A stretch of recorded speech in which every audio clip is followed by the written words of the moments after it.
أعوذ بالله من الشيطان الرجيم بسم الله الرحمن الرحيم اللهم صل على محمد وعلى آل محمد وأصحاب محمد وبارك وسلم رب اشرح لي صدري ويسر لي أمري واحلل عقدة من لساني يفقه قولي ربي زدني علما ربي زدني علما ربي زدني علما آمين ثم آمين.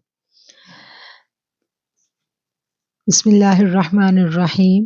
قالت إن الملوك إذا دخلوا قرية أفسدوها وجعلوا أعزة أهلها أذلة وكذلك يفعلون. کہنے لگی بادشاہ جب کسی بستی میں داخل ہوتے ہیں تو اسے خراب کر دیتے ہیں اور وہاں کے سرداروں کو بے عزت کرتے ہیں اور وہ ایسا ہی کرتے ہیں۔ صدق اللہ العظیم۔ سورہ نمل کی یہ آیت میں نے آپ لوگوں کے سامنے تلاوت کی، اور یہ وہ ڈائلاگ تھا جو ملکہ سبا نے کہا اور قرآن کا حصہ بنا، اور یہ ایک اصول ہے اس کائنات کا جو اس آیت میں بتا دیا گیا۔ ملکہ نے بتا دیا، جب حضرت سلیمان علیہ السلام کی طرف سے اس کو خط موصول ہوا تو اس نے اپنے درباریوں سے مشورہ کیا، اور درباری جو تھے وہ مقابلے کے لیے، جنگ کے لیے تیار تھے، سرکشی کے لیے، لیکن ملکہ نے یہ کہا کہ جب بادشاہ کسی بستی میں داخل ہوتا ہے تو وہ اسے اجاڑ دیتا ہے۔ اب ہم نے الفاظ پر غور کرنا ہے، اور اس غور و فکر کے بعد ہم نے بہت سارے نیچر کے جو قوانین ہیں ان کو سمجھنا ہے۔ بادشاہ جب کسی بستی میں داخل ہوتا ہے تو اسے اجاڑ دیتا ہے، اور انسان جو ہے، جو اس کا وجود ہے، اس کی جو حکمرانی ہے وہ دل کو ہے۔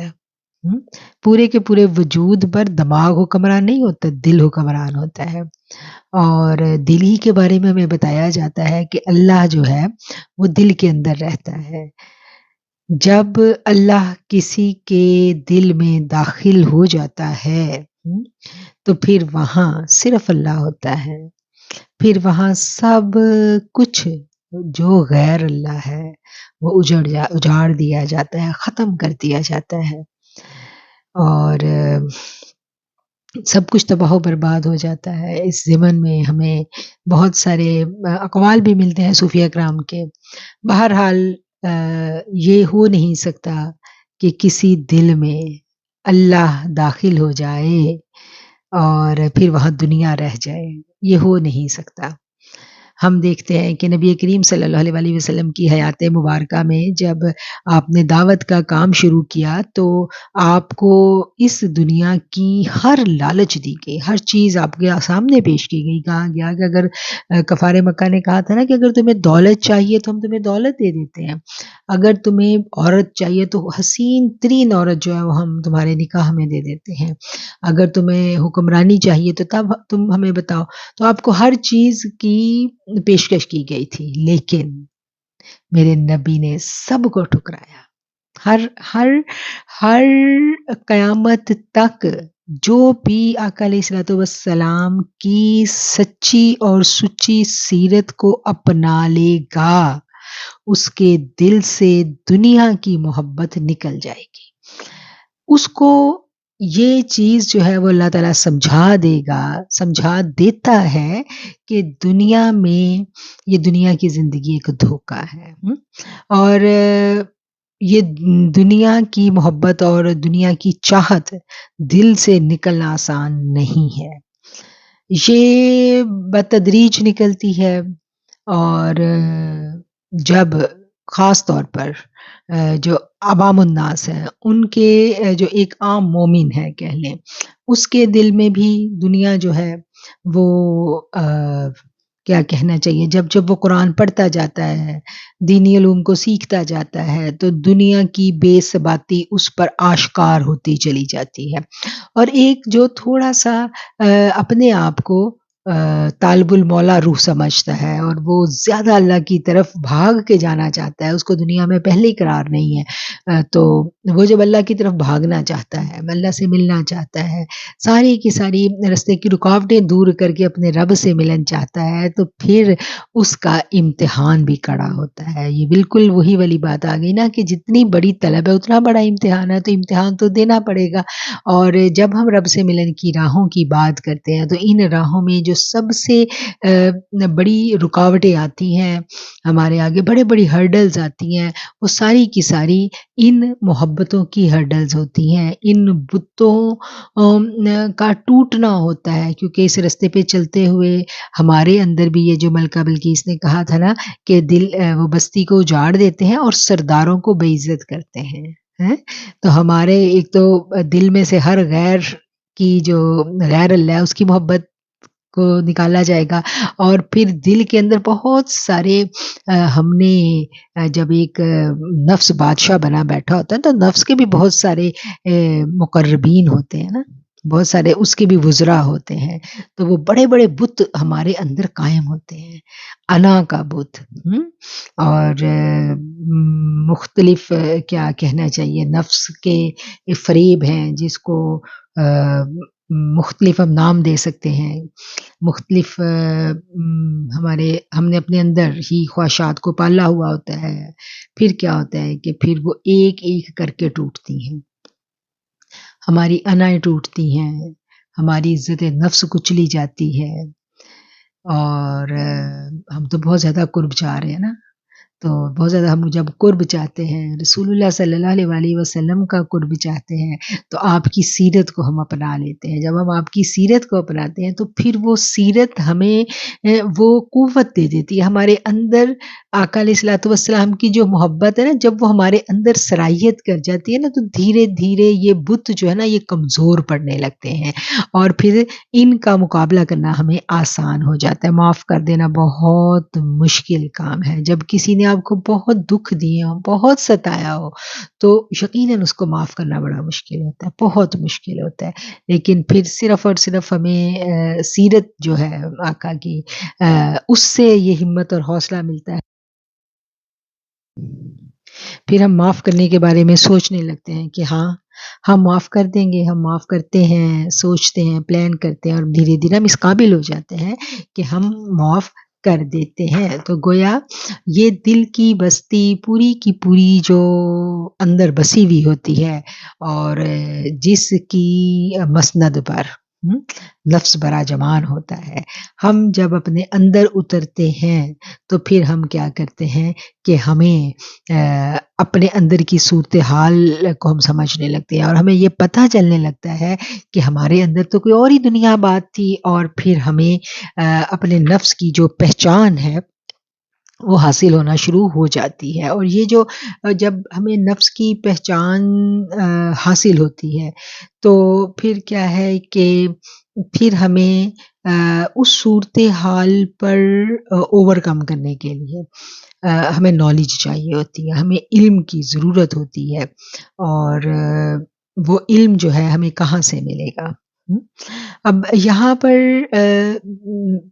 پر پھر آگے چلنے لگتی ہے، یہاں تک جب ہم آتے ہیں۔ اچھا، یہاں پر ایک اور بات بھی میں ضمناً عرض کرتی چلوں کہ بہت ساری جو ہماری لسنرز ہیں، ہماری جو نوری سسٹرز ہیں، وہ یہ کہتی ہیں کہ ہمیں پتہ کیسے چلے کہ ہم طالب المولا ہیں اور ہم رب کے رستے پر چل رہی ہیں، تو ہماری زندگی میں ہرڈلز آ رہی ہیں۔ جب ان کی زندگی میں ہرڈلز آتی ہیں، بڑی بڑی مشکلیں مصیبتیں آتی ہیں، تو وہ کہتی ہیں کہ یہ کیوں آ رہی ہیں، مطلب کہ یہ کیا اس لیے آ رہی ہیں کہ اللہ ہمیں اپنے قریب کرنا چاہتا ہے، تو ہمیں پتہ کیسے چلے؟ تو جو چیز ہم سمجھتے ہیں، اس چیز کو بہت اچھا سا ہم جانتے ہیں کہ اللہ تعالیٰ نے ہمارے اندر ہی ایک بڑی زبردست مشین فٹ کی ہوئی ہے۔ اللہ نے کہا ہے فَأَلْهَمَهَا فُجُورَهَا وَتَقْوَاهَا، تو وہ جو مشین ہے نا، وہ یعنی قدرتی طور پہ ہمارے اندر موجود ہے، وہ ہمیں بتاتی ہے کہ یہ جو مصیبت ہمارے اوپر آئی ہے یہ کیوں آئی ہے، آپ کو میرے سے پوچھنے کی ضرورت نہیں ہے، کوئی بھی نہیں آپ کو بتا سکتا، آپ کا من آپ کو بتاتا ہے۔ صرف اور صرف کرنے کا کام یہ ہوتا ہے کہ ہم نے اپنے من کی سننی ہوتی ہے، ہم نے اپنی اندر جھانکنا ہوتا ہے۔ جب ہم اپنے اندر جھانک لیتے ہیں نا تو ہمیں پتہ چلتا ہے۔ ہم نے یہ بات بہت شروع میں سیکھ لی تھی کہ علم جو ہے، جب ہم علم حاصل کرتے ہیں تو دھیرے دھیرے اصل علم وہی ہوتا ہے جو ہمیں اپنی ذات کو ہم پر آشکار کر دیتا ہے، ہمیں اپنے اندر نظر آنے لگتا ہے، ہمیں اپنی خوبیاں خامیاں نظر آنے لگتی ہیں۔ جب ہمیں اپنی خامیاں نظر آنے لگتی ہیں تو اپنی غلطیاں اور کوتاہیاں جو ہیں وہ بالکل ہائی لائٹ ہو جاتی ہیں، اور پھر ہمارے اوپر جو مصیبت آتی ہے تو ہم اس مصیبت میں جب پڑتے ہیں تو ہم فوراً کہتے ہیں لا الہ الا انت سبحانک انی کنت من الظالمین، ربنا ظلمنا انفسنا، ہم پکار اٹھتے ہیں۔ کیوں؟ کیونکہ ہم جانتے ہیں کہ یہ کچھ نہ کچھ میرے سے غلطی ہوئی تھی جس کی وجہ سے مجھے یہ بھگتنی پڑ رہی ہے۔ تو پہلی بات تو یہ ہے کہ اگر ابھی تک اتنے سارے لیکچرز اٹینڈ کر لینے کے بعد بھی ہمارے اوپر یہ چیز واضح نہیں ہو رہی کہ ہم کہاں کھڑے ہیں اور ہماری غلطیاں کیا ہیں، یا جو مصیبتیں ہم پر آتی ہیں یہ ہمارے اپنے ہاتھوں کی کمائی نہیں ہے بلکہ یہ ہم پر مسلط کی گئی ہیں، تو میرا خیال ہے کہ پھر جو اتنے سارے لیکچرز ہیں ان کا کوئی فائدہ نہیں ہوا۔ تو جن لوگوں نے یہ سوال بھیجے مجھے، میں ان سے عرض کروں گی کہ آپ دوبارہ سے یہ سارے کے سارے لیکچرز سنیں، اور ہر لیکچرز کو سننے کے بعد جو اس کا سوال نامہ دیا جاتا ہے گروپ میں، آپ اس کو حل ضرور کریں، اپنے تھوڑا سا ٹائم لگائیں اس پہ، تو سب کچھ آپ کو پتہ چلنا شروع ہو جائے گا، آپ کو پوچھنے کی ضرورت ہی نہیں پڑے گی۔ آپ کا اندر آپ کو خود بتائے گا۔ انسان جو ہے وہ اپنے آپ کو اتنا اچھا پہچاننے لگتا ہے، یہ ہم نے پہچاننا سیکھا نہیں ہے۔ جب ہم سیکھ لیتے ہیں نا تو بلیو کریں بڑا اتنی اچھی وضاحت ہمارا من ہم پر کر دیتا ہے کہ پھر ہمیں کہیں بھی کبھی بھی پریشان نہیں ہونا پڑتا۔ ہمیں پتہ چلنے لگتا ہے کہ یہاں یہ غلطیاں مجھ سے ہوئی تھیں جس کی وجہ سے یہ مصیبتیں مجھ پہ آئیں، پھر ہم تائب ہوتے ہیں، اللہ کی طرف رجوع کرتے ہیں۔ اب یہاں پر میں ایک چھوٹی سی اگزامپل پیش کروں گی۔ اگر ہمیں یہ لگے، جیسے اکثر میرے پاس میاں بیوی کے پرابلمز جب ہم دیکھتے ہیں، فیس کرتے ہیں، تو اکثر خواتین کو یہ اپنے شوہروں پر شک رہتا ہے، ایک ان کی نیچر میں ہے کہ ہم اپنے شوہروں پہ بڑا شک کرتے ہیں، تو وہ کہتی ہیں کہ میرا شوہر جو ہے، ان کو یہ لگ رہا ہوتا ہے کہ میرا شوہر جو ہے وہ بڑا گنہگار ہے، اور کوئی نہ کوئی چوری انہوں نے شوہر کی پکڑ لی ہوتی ہے جس کی وجہ سے وہ اپنے شوہر کو بالکل مورد الزام یعنی فرد جرم شوہر پر عائد کر دیتی ہیں کہ یہ بڑا گنہگار ہے اور میں نے میرے پاس یہ ثبوت موجود ہے، اور میں اس گنہگار کے ساتھ، اتنے پاپی شخص کے ساتھ زندگی کیسے گزاروں۔ اچھا، جب ہم یہ بات کہتے ہیں تو ہم یہ بھول جاتے ہیں کہ ہمارے بھی کچھ نہ کچھ اندر خامیاں تو موجود ہے نا، بہت سارے گناہ ہم سے بھی سرزد ہوتے ہیں جن کو اللہ اپنی ستاری کی چادر میں ڈھانپے ہوئے ہوتا ہے۔ کسی کا عیب ہم نے دیکھ لیا تو ہم اچھالنے چل پڑے، اور ہمارے جو اتنے سارے عیب ہیں، اگر اللہ کہتا ہے نا کہ اگر اللہ کسی کے عیبوں کے در پہ ہو جائے، تو اگر اللہ نے ہمارے عیب اچھال دیے پھر ہم کہتے ہیں بھئی ہم تو بہت پاک دامن ہیں۔ اچھا، گناہ تو گناہ ہی ہوتا ہے نا، کیا گناہ صرف کردار کا گناہ ہے؟ اخلاقی گناہ کوئی گناہ نہیں ہے۔ اللہ نے یہ کہا ہے کہ جو شخص چغلی کرتا ہے، غیبت کرتا ہے، وہ ایسے ہے کہ اس نے اپنے مردہ بھائی کا گوشت کھایا۔ اچھا، اس کی ہمیں حدیثوں میں مثالیں بھی ملتی ہیں، آپ نے ان خواتین کو الٹی بھی کروائی تھی، وامٹ بھی کروایا تھا، حق بات ہے نا، سچ ہے نا، نکلا تھا گوشت اندر سے۔ تو یہ بات ہم جانتے ہیں کہ چغلی ایک قبیح گناہ ہے۔ تو مجھے بتائیں، اگر کبھی ہم اپنے شوہر کی کوئی چوری پکڑ لیتے ہیں اور اس کے اوپر اس پہ فرد جرم عائد کر کے ہم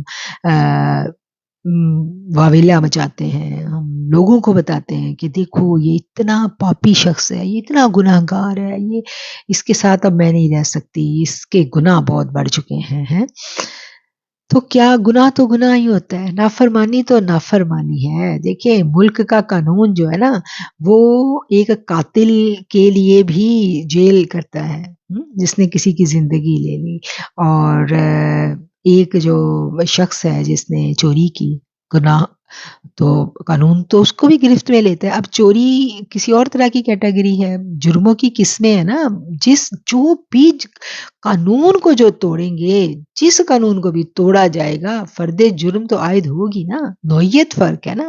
تو اپنے گناہوں کو ہم دیکھے بنا دوسرے کے گناہوں کو ہائی لائٹ کرتے ہیں، اس لیے کہ ہم اپنے گناہ کو گناہ نہیں سمجھتے، حالانکہ جو ہم سے سرزد ہوا وہ بھی گناہ ہے۔ غیبت سے کون سی عورت ہے جو بچی ہوئی ہے، مجھے بتائیں، کوئی عورت نہیں بچی ہوئی، ہم سے بھی تو سرزد ہوتی ہے نا۔ تو اللہ تعالیٰ ہمارے پردے رکھے ہوئے ہے، تو ہمیں بھی اس چیز کو سمجھنا ہے کہ ہمیں والکاظمین الغیظ والعافین عن الناس، جو اللہ نے کہا ہے نا والعافین عن الناس، ہم نے اس آیت پہ غور و فکر کرنا ہے، تو ہمیں بہت ساری جو الجھنیں ہیں ان سے نجات مل جائے گی۔ یہ بات یہاں پر ضمناً آ گئی تھی۔ اور اب ہم اپنی موضوع کی طرف آتے ہیں کہ اللہ تعالیٰ جو ہے وہ اپنے دوست چن لیتا ہے، اور جب اللہ اپنے دوست چن لیتا ہے تو پھر کیا ہے کہ پھر ان کے لیے ایک تربیت کا غیر محسوس طریقے سے اللہ تعالیٰ انتظام کر دیتا ہے۔ اللہ ولی الذین آمنوا، اللہ اپنے دوست چن لیتا ہے ایمان والوں میں سے، پھر کیا کہتا ہے؟ اللہ کہتا ہے کہ یخرجہم من الظلمات الی النور، کہ میں انہیں اندھیروں میں سے پھر روشنیوں کی طرف لے جاتا ہوں۔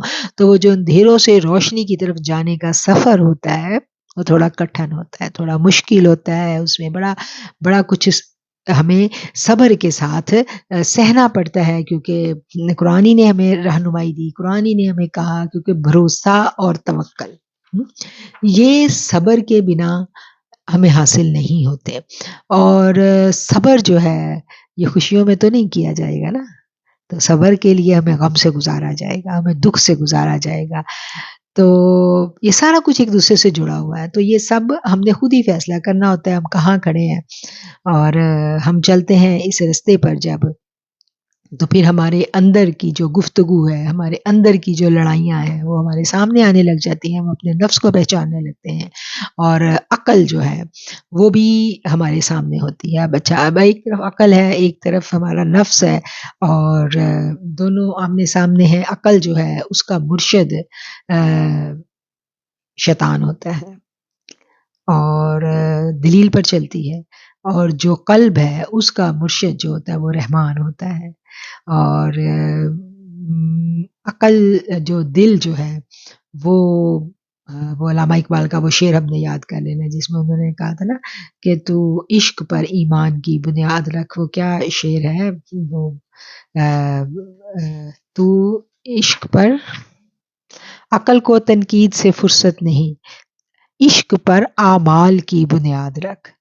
تو عقل نے تو تنقید کرنی ہی کرنی ہے، اور ہمیں عشق جو ہے اس کی راہ اپنانی پڑتی ہے، اور قرآن نے شروع میں کہہ دیا کہ یہ کتاب جو ہے لا ریب فیہ، اس میں کوئی شک نہیں کرنی۔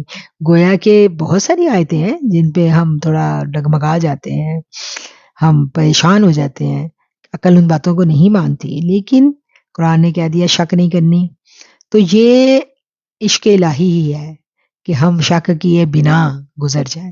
عقل پہ آئیں گے تو ہم تو الجھے رہیں گے، پڑے رہیں گے۔ بہت ساری آیتیں ایسی آتی ہیں جہاں پر ہمیں سر تسلیم خم کرنا پڑتا ہے، اور نفس کی جب ہم نفس کو پہچان لیتے ہیں، اچھا اب نفس کی جو پہچان ہے، اللہ کی جو تلاش کا سفر ہے، اور اللہ کی محبت، یہ تین چیزیں، یہ ایک ٹرائی اینگل ہے، ٹھیک ہے نا؟ اس ٹرائی اینگل کے اندر ہی ہم گھوم رہے ہوتے ہیں۔ جب ہم اللہ کی تلاش کی سفر پر نکلتے ہیں تو اللہ سے ہمیں محبت ہوتی ہے، اور پھر کیا ہوتا ہے کہ نفس کے اس میں عمل دخل ہوتا ہے بہت زیادہ، ہم نفس کو پہچانتے ہیں، اور نفس کو پہچاننے کے لیے جو ہے ایک وقت آتا ہے کہ ہمیں نفس کی پہچان ہو جاتی ہے، اور ہم یہ کہتے ہیں کہ ہم نے اپنے نفس کو پہچان لیا، تو اب ہم سیف زون میں آ گئے۔ نہیں، سیف زون میں ہم نے ابھی نہیں آئے ہیں۔ کیسے کہ جو نفس ہوتا ہے نا وہ بڑا ہی عیار ہے، بڑا ہی مکار ہے، وہ قدم قدم پر بھیس بدل بدل کر حملہ آور ہوتا ہے، ہر جگہ وہ ایک نئے انداز میں حملہ کرتا ہے، اور یہ اتنا کیا کہنا چاہیے لطافت سے طے کرنے والا سفر ہے، اتنی باریک بینی کے ساتھ انسان جو ہے اس راہ پر چلتا ہے کہ اسے ہر لمحے اس کا ایمان جو ہے نا، اس کے ایمان کی جو لو ہے وہی اس کو کیا کہنا چاہیے پہچان دیتی ہے، ورنہ اس کو گمراہ ہونے سے کوئی نہیں بچا سکتا۔ اتنا یعنی شیطان اور نفس جب یہ مد مقابل آتے ہیں نا تو یہ اتنا زیادہ آپ کو الجھاتے ہیں، رنگ روپ بدل بدل کے آتے ہیں، بھیس بدل بدل کے آتے ہیں، ہمیں سمجھ نہیں آ رہی ہوتی کہ حقیقت کیا ہے۔ بالکل اس چیز کو ہم یہ سمجھیں گے کہ جب اکثر ہم نے سنا ہے جو لوگ راہ سلوک کے مسافر ہیں وہ ان ٹرمز کو جانتے ہیں، کہتے ہیں جس کے مکاشفات کھل گئے، وہ بڑی خوشیاں منا رہے ہوتے ہیں کہ جس کے وہ ایک ٹرم ہے کہ جی مکاشفات شروع ہو گئے۔ مکاشفات سے زیادہ خطرناک دور کوئی نہیں ہے، کیونکہ جب مکاشفات شروع ہوتے ہیں تو پھر تو شیطان کی انٹری ڈل گئی، شیطان کو تو سمجھ لیں کہ اب ٹکٹ مل گئی ہے شیطان کو وہ نقب لگانے کی، پھر تو وہ اور مزے سے جو ہے نا آپ کے ساتھ کھیلتا ہے، آپ کے ایمان کا کھیل جو ہے وہ کھیلا جاتا ہے یہاں پر۔ اور اس مرحلے پہ آ کے پھر ہمیں رک جانا ہوتا ہے، پھر ہمیں دوبارہ سے از سر نو تیاری کرنی پڑتی ہے۔ اور سب سے پہلے ہم نے جب اپنے نفس کو پہچان لیا، اپنی ذات کی آگہی حاصل کر لی، تو ہمیں اپنے بہت سارے عیب نظر آئے، ہمیں اپنی بہت ساری کمیوں کوتاہیوں کا پتہ چلا جو ہم نے بڑی چھپا کے زمانے سے اندر ہی اندر رکھی ہوئی تھیں۔ ہم نے کیا کرنا ہے، ہم نے ان سے اپنی نگاہیں ملا لینی ہے، ہم نے اپنی تمام کمیوں کو، کوتاہیوں کو اور عیبوں کو قبول کر لینا ہے، ٹھیک ہے۔ اچھا، اس میں سب سے پہلی بات بالکل ہم نے منصف کی جو سیٹ ہے نا، جو منصف کی کرسی ہے اس کے اوپر براجمان ہونا ہے، اور جو جج ہوتا ہے، جب آپ جج کی کرسی آپ کو دے دی جاتی ہے تو پھر آپ تھوڑے سے بے رحم ہو جاتے ہیں، پھر آپ کے ہاتھ میں ترازو ہوتا ہے، آپ نے بڑے انصاف سے چلنا ہوتا ہے۔ اب یہاں پر آپ اپنی ذات کے جج جو ہیں وہ خود بن بیٹھے، اللہ نے کہا تھا اب لے پکڑ اپنا اعمال نامہ، اب تو اپنا حساب کرنے کو خود ہی کافی، اب یہاں ہم اپنا حساب کرنے بیٹھتے ہیں تو ہمیں یہ پتہ چلتا ہے کہ میں نے اپنے آپ کو بہت ساری مراعات دی ہوئی ہیں۔ کیسے؟ میں یہ کہتی ہوں ہائے میں تو عورت ہوں، اب ایک عورت جو ہے وہ کیسے رب کو پائے، ایک عورت کو تو عشق الہی کی لو اس کے اندر ہے، وہ پانا چاہتی ہے، لیکن اس کے لیے تو راہیں بڑی مسدود ہے، اس کے لیے تو کوئی رستہ ہی نہیں کھلا، وہ اللہ کو کیسے پائے گی؟ تو یہ سوچ کے ہم نے اپنے آپ کو بہت یعنی مظلوم، اپنے آپ کو مظلوم ثابت کیا ہوا ہے، اور اپنے آپ کو ایکسٹرا فیور ہم خود ہی دے رہے ہیں، ٹھیک ہے۔ ہمیں یہاں پر اس حقیقت کو قبول کر لینا ہے کہ رب نے ہمیں پیدا کیا اور رب ہماری کمزوریوں کو جانتا تھا۔ اس نے ہم نے پڑھا تھا نا، سورہ نساء کی آیت پڑھی تھی ہم نے، اس نے ہمیں ایک جان سے پیدا کیا ہے، ٹھیک ہے، اور اس کے بعد پھر جوڑے بنے ہیں۔ پہلے بنیاد ایک جان تھی، گویا مرد کی روح ہو یا عورت کی ہو، ٹھیک ہے، وہ امر ربی ہے، اس کو جتنی صلاحیت ریکوائر تھی اتنی دے دی گئی، ٹھیک ہے، جتنی اس کو ضروری تھی اتنی خوبیاں اور اتنی کوالٹیز اس کے برین کے، اس کے جو مائنڈ کا جو سافٹ ویئر ہے اس میں فٹ کر دی گئی ہیں، وہ اپنی جگہ اللہ کی ایک مکمل تخلیق ہے، وہ کہیں پر بھی نامکمل نہیں ہے۔ ہم نے اس بات کو یاد کر لینا ہے اور اس بات کو قبول کر لینا ہے۔ ہم اس بات سے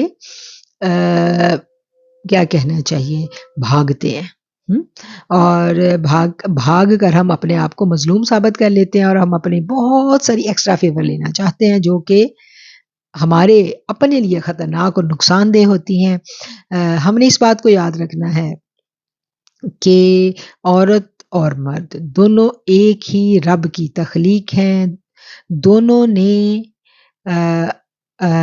یعنی اپنے رب کو، یعنی کہ مرد کی عورت ہو یا روح جو ہے وہ مرد کی ہو یا عورت کی، اس میں کوئی فرق نہیں ہے. ٹھیک ہے.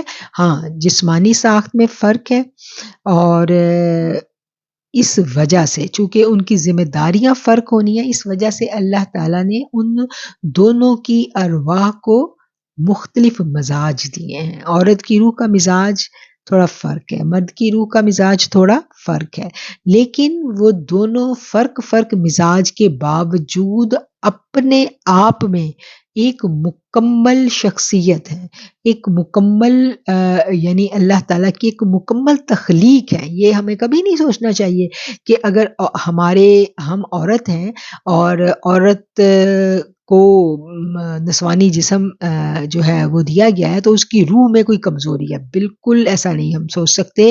اس کی روح اپنے تئیں اللہ تعالیٰ نے پوری کی پوری ان تمام خوبیوں سے اس کی روح کو سرفراز کیا ہے جس کی اس کو ضرورت تھی. اتنا نالج اس کے پاس ہے، اتنی حسیات اس کے پاس ہیں، اتنی اللہ کے ساتھ تعلق کے لیے، اللہ کے عشق کے لیے جو لا چاہیے وہ اس کے اندر بدرجہ اتم موجود ہے.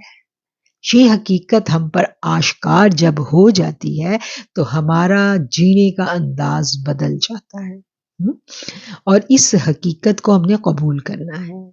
ہم نے جان لینا ہے کہ ایک عورت کی روح کسی طرح بھی مرد کی روح سے کمتر نہیں ہے.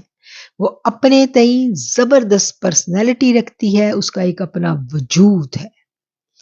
ٹھیک ہے. اس کی ایک اپنی پریزنس ہے، وہ مکمل ہے. جتنی ضرورت تھی اتنا اس کو نوازا گیا ہے. ایسا نہیں ہے کہ جس چیز کی اس کو ضرورت تھی اللہ نے اس وجہ سے اس کو محروم رکھا کہ یہ عورت کی باڈی میں جائے گی. نہیں، ایسا قطعاً نہیں ہے. اگر ایسا ہوتا تو پھر اللہ تعالیٰ یہ نہ کہتا عبادت کرنے والے مرد، عبادت والی عورتیں، روزہ رکھنے والے، روزہ رکھنے والی، یعنی دونوں کا پیرالل پھر ذکر قرآن میں نہ کیا جاتا. دونوں کا پیرالل ذکر کیا گیا، دونوں کا اجر و ثواب پیرالل ہے. دونوں کی کیا کہنا چاہیے کہ یہ جب ہم سورہ احزاب کی آیت ہم نے پچھلی دفعہ پڑھی تھی، دونوں کی ہر یعنی اگر وہ گناہ کریں گی تو ان کی سزا برابر ہے. ایک مرد گناہ کرتا ہے، چوری کرتا ہے، اس کا ہاتھ کاٹا جائے گا. عورت گناہ کرے گی، اس کا ہاتھ کاٹا جائے گا. ٹھیک ہے. ایک مرد روزہ رکھتا ہے، اس کو بھی ثواب اتنا ملے گا. ایک عورت رکھتی ہے نماز، یعنی ہر فرائض اور تمام جزا اور سزا کا قانون مرد اور عورت کے لیے برابر ہے. ٹھیک ہے. یہ الگ بات ہے، ذمہ داریاں فرق ہیں، جسمانی ساخت فرق ہے، لیکن دونوں اپنی جگہ مکمل ہیں. اب یہ بات جب ہم نے جان لی تو پھر ہم نے کسی طرح کی بھی ایکسٹرا جو سمپتھی ہے، جو ایکسٹرا فیور ہے، ہم اپنے آپ کو خود ہی دیے بیٹھے ہوتے ہیں، وہ نہیں دینی. ہم نے اپنی ذات کے اوپر بالکل انصاف کا ترازو پکڑ کے بے رحم ہو کے اپنا انالیسس کرنا ہے. اور جب ہم اپنے اندر اتریں گے تو پھر ہمیں پتہ چلے گا کہ ہم سیلف پٹی کا شکار ہیں. ہم اپنے آپ کو مظلوم ثابت کر رہے ہیں اور ہم مظلوم نہیں ہیں. یہ حقیقت ہے. ٹھیک ہے.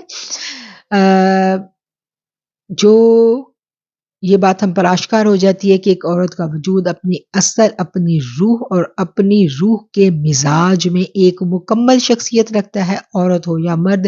یہاں پر دونوں نے اپنی اپنی سروائیول کی جنگ اکیلے لڑنی ہے. اللہ کہتا ہے کوئی ذات کسی دوسری ذات کا بوجھ نہیں اٹھائے گی. یہاں ہم عورت ہونے پر ایکسٹرا فیور نہیں لے سکتے. قرآن نے اعمال کا اجر اور گناہ کی سزا دونوں کے لیے برابر مقرر کی ہے. یہاں ہم پر یہ حقیقت کھل جاتی ہے کہ جو بہت دل دہلا دینے والی ہے کہ بحیثیت عورت مجھے اپنی سوچ اور اپنے خیال پر جو اختیارات دیے گئے ہیں میں ان میں مکمل آزاد ہوں. ہم کہتے ہیں کہ میں تو عورت ہوں، میرے پاس اتنا اختیار ہی نہیں ہے. تو مجھے بتائیں، ہمیں ہماری سوچ پر، ہماری نیت پر ہمارا مکمل اختیار ہے. اگر ایک عورت بد نیت ہے، اگر ایک عورت حسد میں مبتلا ہے تو کیا وہ کسی دباؤ کے تحت ایسا کرے؟ قطعاً نہیں۔ اگر ایک عورت مال کی محبت میں بہت شدید ہے تو کیا وہ کوئی اس وجہ سے ہے کہ وہ جسمانی طور پر مرد سے کمزور ہے؟ نہیں۔ تمام کی تمام اخلاقی برائیاں اور تمام کے تمام اعمال، اس کا دار و مدار نیتوں پر اللہ نے رکھا ہے، اور نیت میں مرد ہو یا عورت دونوں آزاد ہیں۔ یہ بات ہم نے سمجھ لینی ہے، اور یہ حقیقت جب ہم پر آشکار ہو جاتی ہے تو پھر کیا ہوتا ہے کہ پھر ہم پریشان ہو جاتے ہیں۔ ہمیں یہ پتہ چلتا ہے کہ میں تو جو اپنے آپ کو مظلوم سمجھ کے کوئی بہت ساری ایکسٹرا فیور لینے کے چکروں میں تھی، ایسا کچھ نہیں ہے، ٹھیک ہے۔ اور پھر کیا ہے کہ ہم نے جب اس حقیقت کو جان لیا تو پھر ہم نے کرنے کے کاموں میں یہ ہے کہ ہم نے اپنے آپ کو مظلوم سمجھنا بند کر دینا ہے۔ اب مجھے یہ پتہ چلا کہ میرے اندر کی جو جنگ تھی وہ میں نے خود لڑنی تھی، اور میں نے جب اپنے نفس کو پہچان لیا، وہ میرے سامنے عیاں ہو گیا، تو اب میرا نفس اور میں ہم روبرو آ گئے۔ جب وہ میرے روبرو آ گیا تو میں نے اس پہ قابو کیسے پانا ہے؟ اور یہاں پر نفس پر قابو پانے کے لیے ہمیں کچھ کیا کہنا چاہیے، کچھ علم درکار ہوگا۔ ہمیں یہ ہمارے پاس یہ نالج ہونی چاہیے کہ اب میں کیا کروں، اب مجھے پتہ چل گیا یہ سب کچھ، تو مجھے کچھ کرنا ہے نا، مجھے کچھ ایکسٹرا کرنا ہے، تاکہ میں اپنی روحانیت کو بڑھا سکوں، کیونکہ ہم اپنی روحانیت کو بڑھانا چاہتے ہیں، ٹھیک ہے۔ یہاں پھر ایک اور چھلنی لگی ہوئی ہے۔ جب ہم اپنی روحانیت کو بڑھانا چاہتے ہیں تو اس کے لیے ہمیں کچھ کرنا ہے۔ یہاں پر پھر دو راہیں بن جاتی ہیں۔ ایک راہ وہ ہے جو تصوف کی طرف چلی جاتی ہے، اور دوسری راہ عملیات کی طرف چلی جاتی ہے، اور عملیات جو ہیں وہ پھر ایک حد کے بعد آگے پھر وہ غیر اسلامی جو رنگ ہے وہ ان میں شامل ہو جاتا ہے، جس میں آگے جا کے جس کی بیس، جب ہم جس کی جڑیں جو ہم ڈھونڈتے ہیں تو وہ ہمیں آگے جا کے ملتی ہیں۔ ہندوازم میں جوگی کا جو تصور تھا، جو ان کی کیا کہنا چاہیے، پورے کا پورا یہ ایک سمندر ہی ہے، کیا میں کہوں، تو وہ پھر جڑیں جو ہیں وہ وہاں تک چلی جاتی ہیں۔ اب یہاں پر ایک عورت جو ہے، وہ ہم عورت کی چونکہ بات کر رہے ہیں اس لیے میں کہہ رہی ہوں، ایک عورت ہو یا مرد، جب وہ اس مقام پر پہنچ گیا تو پھر اس کو اس بات کا فیصلہ کرنا ہے کہ اس کو روحانیت چاہیے یا اس کو رب چاہیے۔ اب یہ دیکھیں، یہاں چھلنی ہے، یہاں دو رستے ہیں۔ اب روحانیت میں بڑا مزہ ہے، روحانیت میں بڑی دلکشی ہے، روحانیت میں یہ ہے کہ یہاں تک ہم پہنچے تھے کیسے؟ اپنی ذات پہ محنت کر کے، اپنی ذات کو ہم نے پہچان لیا، اور ذات کو پہچاننے کے بعد ہمیں یہ پتہ چلا کہ اگر ہم نفس کشی کریں گے تو نفس کشی جو ہے، اس سے ہماری روحانی قوت بڑھ جاتی ہے۔ جب ہماری روحانی قوت بڑھتی ہے تو اس کے نتیجے میں ہمیں بہت سی وہ قوتیں ملنا شروع ہو جاتی ہیں جو عام لوگوں کے پاس نہیں ہوتی۔ جب ہماری روحانی قوت بڑھتی ہے تو ہمیں کیا ہوتا ہے، ہمیں سچے خواب آنے لگتے ہیں، ہمیں لوگوں کو دیکھ کے ان کے بارے میں مکاشفات ہونے لگتے ہیں۔ مکاشفات کا مطلب یہ ہے کہ ہمیں بہت ساری ایسی باتیں اپنے ارد گرد کی پتہ چلنے لگتی ہیں جو باقی لوگوں کو نہیں پتہ چل رہی۔ اور جیسے کچھ لوگ ہوتے ہیں نا جن سے ہم ملتے ہیں تو وہ ایک دم سے ہمارے بارے میں بہت کچھ ہمیں بتا دیتے ہیں، تو ہم کہتے ہیں واہ یہ تو بڑی اللہ والی ہے، اس کو تو کشف ہوتا ہے، اس کو تو سب پتہ چل جاتا ہے۔ تو یہ مکاشفات ہیں، اور یہ ہونے لگتے ہیں۔ یہ کوئی اتنا مشکل کام نہیں ہے، تھوڑی سی نفس کشی آپ کرتے ہیں، تھوڑا سا کیئرفلی آپ چلنا شروع ہوتے ہیں، نفس پاکیزگی اختیار کر لیتا ہے، یہ سب کچھ آپ کو نصیب ہو جاتا ہے، یہ سب ہونے لگتا ہے۔ اور ہمیں اپنے ارد گرد سے بہت سارے لوگ ملتے ہیں اور ہم سمجھتے ہیں کہ جب ہم اس مقام تک پہنچ گئے تو ہم نے منزل پا لی۔ اب منزل پا لی اور شیطان ہمیں یہ سجھا دیتا ہے کہ اب تمہیں منزل مل گئی ہے، اب یہاں ہم نے اسی منزل پر قیام کرنا ہے یا ہم نے آگے چلنا ہے۔ اچھا یہاں پر دو رستے آ گئے. یہاں پر ایک رستہ تو آ گیا جو صرف روحانیت کے طالب تھے، وہ پھر چلے گئے اسی قوت کو بڑھانے میں لگ گئے، مزید نفس کشی کریں گے. مزید نفس کشی کرنے کے ساتھ انہیں کچھ اور بھی چاہیے، کچھ ایسے اذکار چاہیے، کچھ ایسی خاص عبادات چاہیے جن کے ذریعے وہ مزید تصرفات حاصل کر سکیں. وہ چلہ کشی میں پڑیں گے، وہ عملیات میں پڑیں گے، اور وہ پھر ایک اپنی الگ دنیا میں چلے جائیں گے. اس دنیا کی منزل رب نہیں ہے، یہ جان لیں. اچھا اب دوسرا بندہ ہے، وہ کہتا ہے مجھے کچھ نہیں چاہیے، مجھے ان مخاشفات کا میں نے کیا کرنا ہے، میں نے کسی کے بارے میں جان کے کیا کرنا ہے، مجھے تو میرا رب چاہیے. کیونکہ وہ ذہین بندہ ہے، اس کو پتہ چل گیا کہ یہ جو مکاشفات ہو رہے ہیں، یہ جو سب مجھے پتہ چل رہا ہے، اس کو نہ میں بدلنے پہ قادر ہوں، نہ میں اس کو بدل سکتا ہوں، اور نہ ہی میرا کچھ اس پہ اختیار ہے کہ میں چاہوں مجھے 100% علم ایگزیکٹ ملے. ایسا نہیں ہوتا، اس کو بھی پتا ہوتا ہے. کیونکہ کشف کے اوپر کشف جو ہے کسی بھی ولی کا کشف دلیل نہیں ہے. ٹھیک ہے. جب مکاشفات کھلتے ہیں تو شیطان جو ہے وہ اپنی انٹری ڈال دیتا ہے، اور شیطان کیا کرتا ہے کہ وہ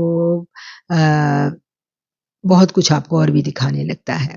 ہمارے ارد گرد ایسی مخلوق موجود ہوتی ہے شیاطین جنات کی کہ ان کو وہ ہمیں آبزرو کر رہی ہوتی ہے، اور اس نے کیا کرنا ہوتا ہے کہ اس کو جب کوئی بندہ ادھر تک پہنچا ہوا ملتا ہے تو وہ فوراً اس کو ہیک کرتے ہیں. اس کو ہیک کرنا بڑا آسان ہوتا ہے کیونکہ وہ تو مکاشفات کو دلیل سمجھ رہا ہوتا ہے. اچھا وہ کشف کے ذریعے اس کو بتایا جائے گا کہ اب یہ ہونے والا ہے، اب یہ ہوگا، تو وہ ویسا ہو بھی جاتا ہے، اور اس کے کشف سچے ہونے لگتے ہیں. اور پھر جب وہ سچے ہو کے شیطان اپنا اعتماد لے لیتا ہے اس کے اوپر، تو پھر وہ اس کو مس گائیڈ شروع کر دیتا ہے. پھر جب لوگوں میں واہ واہ ہوتی ہے، اس کا نفس پھولتا ہے، پھر وہ آگے سے آگے ایک گورکھ دھندا ہے جس میں وہ پھنستا چلا جاتا ہے. اب جو دوسرا بندہ ہے اس کو پتا ہے کہ یہ اس نے کچھ نہ کچھ علم حاصل کیا ہوا ہے، اس کو پتا ہے کہ ولی کا کشف جو ہے وہ دلیل نہیں ہے، اس کو پتا ہے کہ مکاشفات میں شیطان پنگا کرے گا، تو وہ کیا کرتا ہے، وہ پھر اپنی عبادات میں یکسو ہوتا چلا جاتا ہے.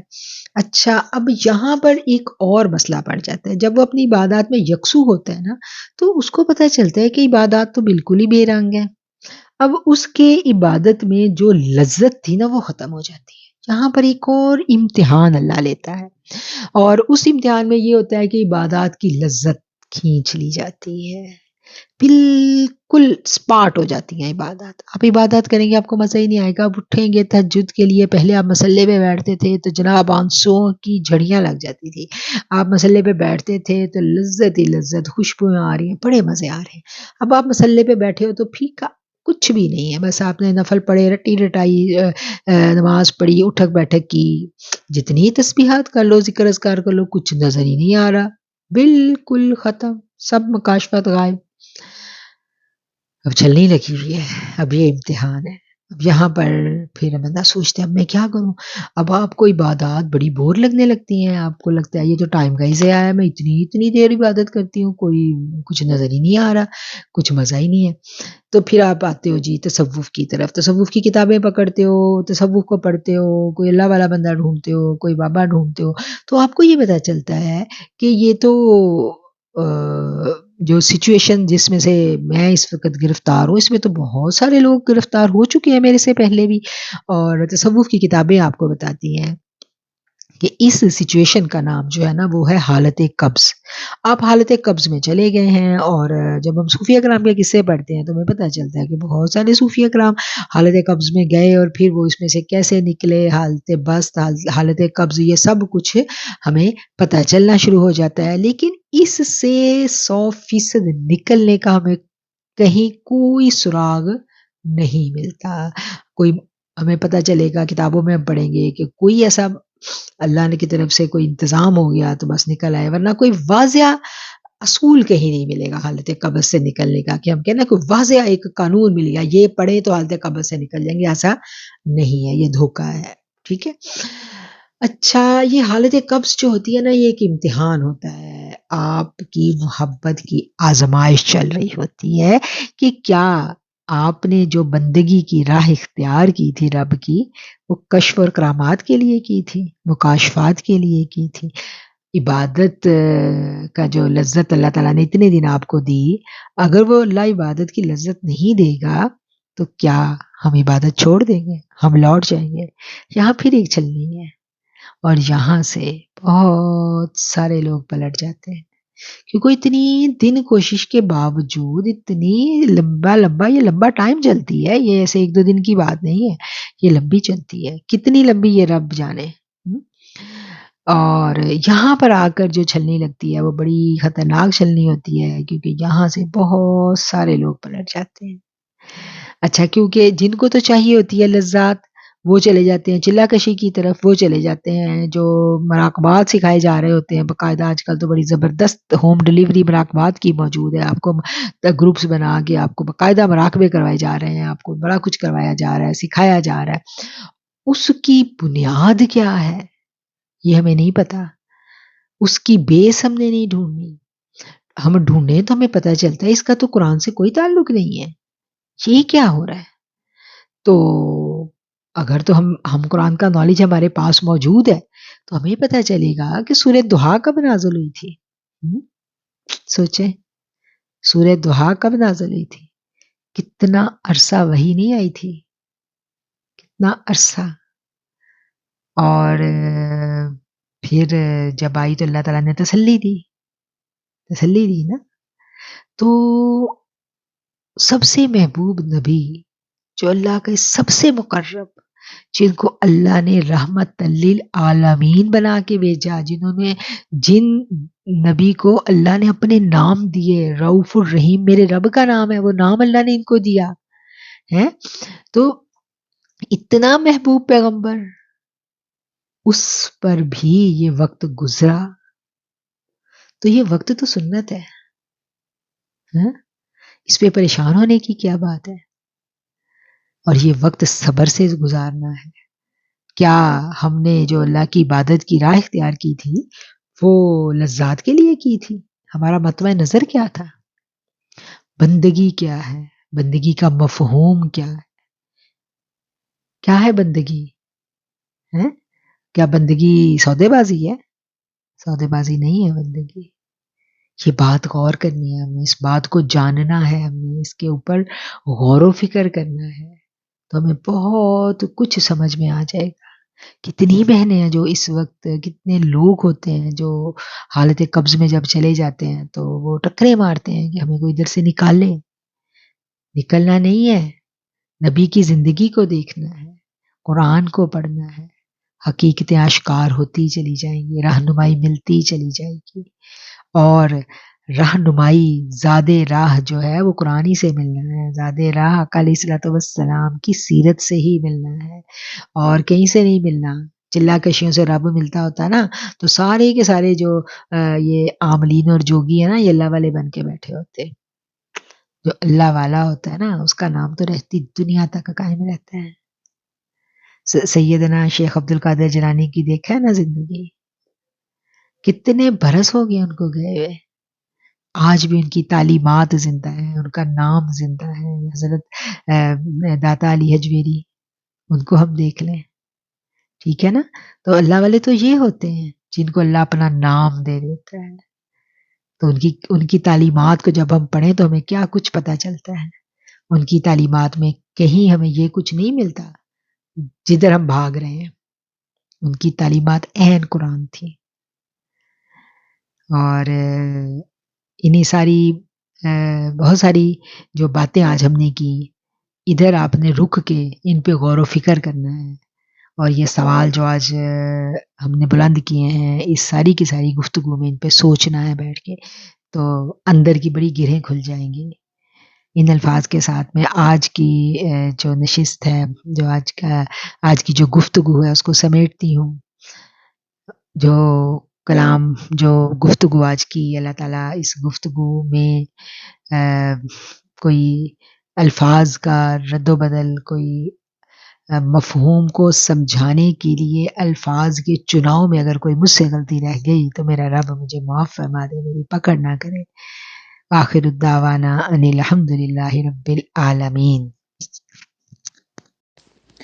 اونچی شان میرے رب دیے، اونچی شان میرے رب دیے، اوہ ਉੱਚੀਆਂ ਸ਼ਾਨਾਂ ਵਾਲਾ ਏ ਜਿਸ ਦਿਲ ਅੰਦਰ ਦੁਨੀਆ ਹੋਵੇ ਉਹ ਤੇ ਦਿਲ ਹੀ ਕਾਲਾ ਮੈਲਾ ਏ ਉੱਚੀ ਸ਼ਾਨ ਮੇਰੇ ਰੱਬ ਦੀ ਏ ਜੇ ਤੂੰ ਰੱਬ ਨੂੰ ਵਿੱਚ ਵਸਾਉਣਾ ਏ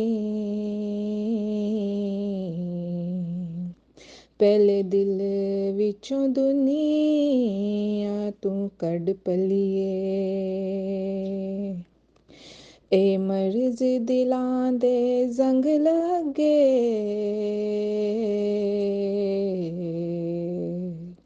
ਇਸ ਜ਼ੰਗ ਨੂੰ ਤੂੰ ਸਾਫ਼ ਕਰ ਪਲੀਏ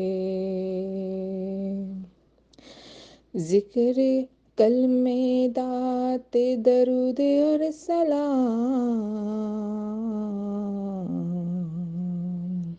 ਇਹ ਵਿਰਦ ਹਜ਼ਾਰਾਂ ਕਰ ਪਲੀਏ ਫਿਰ ਆ ਬੈਠੇਗਾ ਰੱਬ ਦਿਲ ਵਿੱਚ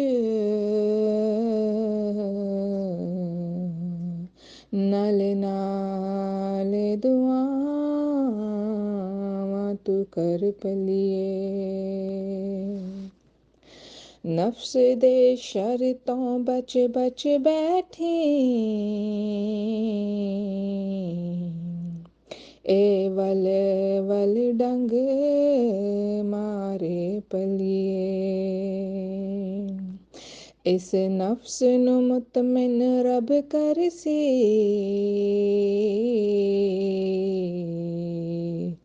ਜਦੋਂ ਨਫਸ ਦੀ ਬੋਸੀ ਮਰ ਪਲੀਏ ਇਸ ਨਫਸ ਨੂੰ ਮੁਤਮਿਨ ਰੱਬ ਕਰ ਸੀ ਜਦੋਂ ਮੈਂ ਦੀ ਬੋਸੀ ਮਰ ਪਲੀਏ ਉੱਚੀ ਸ਼ਾਨ ਮੇਰੇ ਰੱਬ ਦੀ ਏ ਉਹ ਉੱਚੀਆਂ ਸ਼ਾਨਾਂ